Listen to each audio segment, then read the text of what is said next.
నమస్కారం. భారత రాజ్యాంగ నిర్మాణ చరిత్రను లోతుగా అధ్యయనం చేసే ఈ ఎక్స్ప్లెయినర్ సెషన్కు స్వాగతం. ఈరోజు మనం మన ఇమాజినరీ టైమ్ మెషిన్లో కాస్త వెనక్కి వెళ్ళి మన రాజ్యాంగ నిర్మాతలతో కలిసి వాళ్ళు ఆ మహాగ్రంథాన్ని ఎలా ప్లాన్ చేశారో స్టెప్ బై స్టెప్ చూద్దాం. రాజ్యాంగ రూపకల్పన అనేది రాత్రికి రాత్రే జరిగిన ఏదో మ్యాజిక్ కాదు సుమా. ఎంతోమంది మేధావులు ఒక క్రమపద్ధతిలో చాలా డెడికేషన్తో చేసిన మహాయజ్ఞం అది. వాళ్లు వేసిన ఆ పక్కా ప్లానింగ్ పునాదులను మనం ఈరోజు స్పష్టంగా చూద్దాం. సరే, ఇక మన ఈనాటి సిలబస్ ఏంటో క్విక్గా చూసేద్దాం. 1946 నాటి ఆ మొదటి సమావేశం దగ్గరనుంచి అసలు నాయకత్వాన్ని ఎలా ఎంచుకున్నారు, ఆశయాల తీర్మానం ఎలా వచ్చింది, అలాగే ఇంత పెద్ద వర్క్ను కంప్లీట్ చేయడానికి కమిటీలను ఎలా విభజించుకున్నారు అనేది ఒక లాజికల్ ఆర్డర్లో వరుసగా తెలుసుకుందాం. చాప్టర్ 1 మొదటి సమావేశం మరియు ఆరంభం.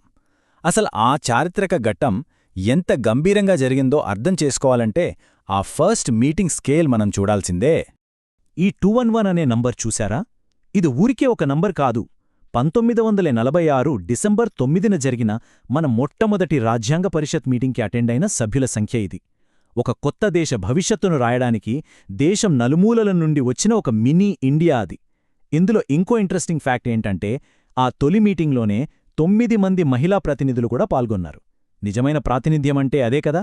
మరి మన రాజ్యాంగ నిర్మాణానికి ఫస్ట్ మీటింగ్ ఎక్కడ జరిగిందో తెలుసా? మన ఢిల్లీలోని పార్లమెంట్ సెంట్రల్ హాల్లో. డిసెంబర్ 9న ఎంతో ఉత్సాహంగా మొదలైన ఆ మీటింగ్ కంటిన్యూయస్గా డిసెంబర్ 12 వరకు జరిగింది. అవే మన స్వతంత్ర భారత సార్వభౌమాధికారానికి పడిన తొలి పునాదిరాళ్లు. చాప్టర్ 2 నాయకత్వం, సలహాదారుల నియామకం. అసలు ఏ సిస్టమైనా పర్ఫెక్ట్గా నడవాలంటే లీడర్షిప్ చాలా ముఖ్యం కదా. ఆ లీడర్షిప్ అప్పట్లో ఎంత వేగంగా సెట్ అయిందో చూస్తే మీరు ఖచ్చితంగా ఆశ్చర్యపోతారు. ఇక్కడ లీడర్షిప్ ట్రాన్సిషన్ ఎలా జరిగిందో జస్ట్ ఒక్కసారి కంపేర్ చేసి చూడండి.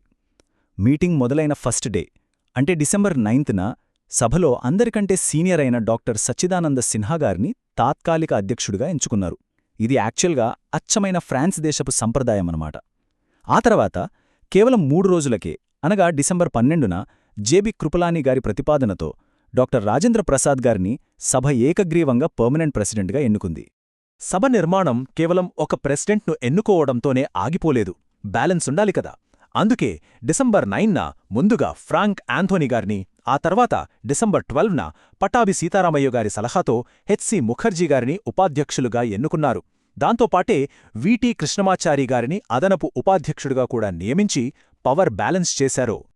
ఇక ఈ ప్రాసెస్లో చాలా ముఖ్యమైన పాయింట్ బిఎన్ రావు గారి నియామకం. పరిషత్కు ఒక ఇంటర్నేషనల్ లెవెల్ లీగల్ ఎక్స్పర్ట్ అవసరమయ్యారు. ఆ పోస్టులోనే ముఖ్య సలహాదారుగా బిఎన్ రావు గారు వచ్చారు. మీకు తెలుసా ఆయన నాలెడ్జ్ ఎలాంటిదంటే, ఆయన మన పొరుగుదేశమైన బర్మా, అదేనండి ప్రస్తుతం మియాన్మార్, రాజ్యాంగం రాయడంలో కూడా పాల్పంచుకున్నారు. ఏ లెవెల్ ఎక్స్పర్టో మీరే అర్థం చేసుకోండి.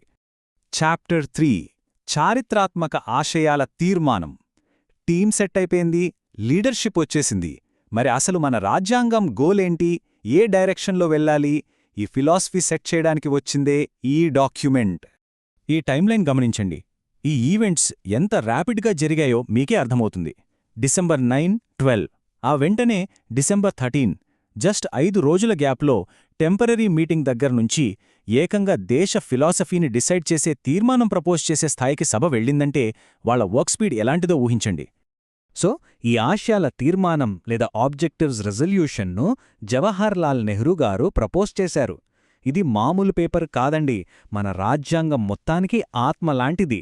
ఇవాళ మనం చదువుకునే రాజ్యాంగ ప్రవేశిక అంటే ప్రియాంబుల్కి అసలైన పేరెంట్ డాక్యుమెంట్ ఇదే.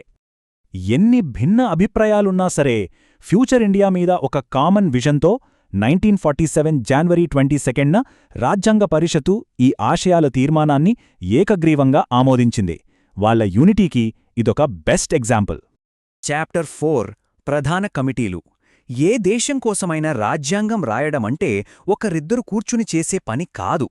వర్క్ డెలిగేషన్ అనేది మస్ట్. అందుకే పరిషత్తు ఆ పని భారాన్ని రకరకాల కమిటీలుగా ఎలా విడగొట్టిందో ఇప్పుడు విశ్లేషిద్దాం. ఈ డోనట్ చార్ట్ చూస్తే మీకు వర్క్ ఎలా డివైడ్ అయిందో ఈజీగా అర్థమైపోతుంది.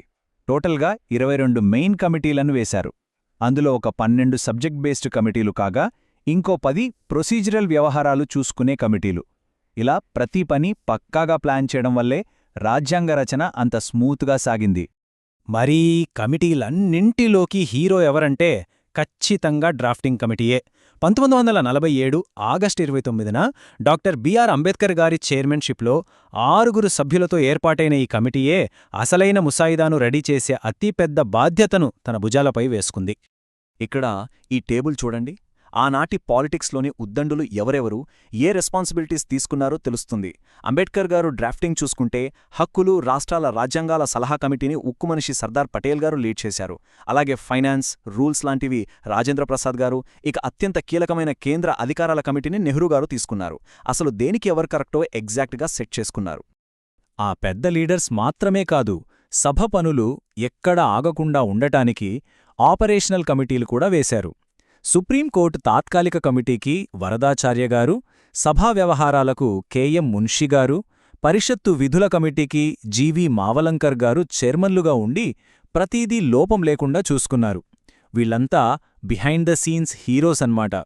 ముసాయిదా రాయడమే కాదు, రాసినదాన్ని మళ్లీ క్రాస్ చెక్ చేయాలి కదా. దానికి అల్లాడి కృష్ణస్వామి అయ్యర్ గారి నేతృత్వంలో ప్రత్యేక కమిటీ, అలాగే భాషకు సంబంధించిన లాజిక్స్ చూసుకోవడానికి మోటూరి సత్యనారాయణ గారి ఆధ్వర్యంలో మరో కమిటీ. ఇలా ప్రతి చిన్న డీటెయిల్కి ఇంపార్టెన్స్ ఇచ్చారు. ఫైనల్ చాప్టర్ కీలకమైన సబ్ కమిటీలు. మెయిన్ కమిటీలే కాకుండా మైనారిటీలు, వెనుకబడిన ప్రాంతాల వాళ్ల హక్కుల మీద స్పెషల్ ఫోకస్ పెట్టాలని పరిషత్తు బలంగా ఫిక్స్ అయింది. అవే ఈ సబ్ కమిటీలు. ఇక్కడ ఈ సబ్ కమిటీల లిస్ట్ చూడండి. ప్రాథమిక హక్కుల ఉపకమిటీకి జెబి కృపలాని గారు, మైనారిటీల కోసం హెచ్సి ముఖర్జీ గారు నాయకత్వం వహించారు. అలాగే ఈశాన్య రాష్ట్రాల గిరిజనుల కోసం గోపీనాథ్ బోర్డోలాయ్, ఇతర ప్రత్యేక ప్రాంతాల కోసం ఏవి టక్కర్ గారు వర్క్ చేశారు. నిజం చెప్పాలంటే అట్టడుగు వర్గాలకు పూర్తి భరోసా ఇచ్చింది ఈ ఉపకమిటీలే. ఈ సెషన్ మనం కంక్లూడ్ చేసే ముందు మీకో చిన్న థాట్ వదిలేసి వెళ్తాను. 1946-47 ఆ టైంలో ఆ పార్లమెంట్ సెంట్రల్ హాల్లో ఆ కమిటీలు ఎంతో ఆలోచించి సెట్ చేసిన రూల్స్, ఆ ఆదర్శాలు ఇవాళ మనం ఎంజాయ్ చేస్తున్న ఈ మోడర్న్ డెమోక్రసీని, మన స్వేచ్ఛను ఎలా నడిపిస్తున్నాయో ఒక్కసారి ఆలోచించండే. వాళ్ల ఆ క్యాల్కులేటెడ్ విజనే ఈరోజు మన దేశానికి శ్రీరామరక్ష. ఈ ప్రశ్న మీద కాస్త రీసెర్చ్ చేయండి. మరో అద్భుతమైన హిస్టరీ సెషన్తో మళ్ళీ కలుద్దాం.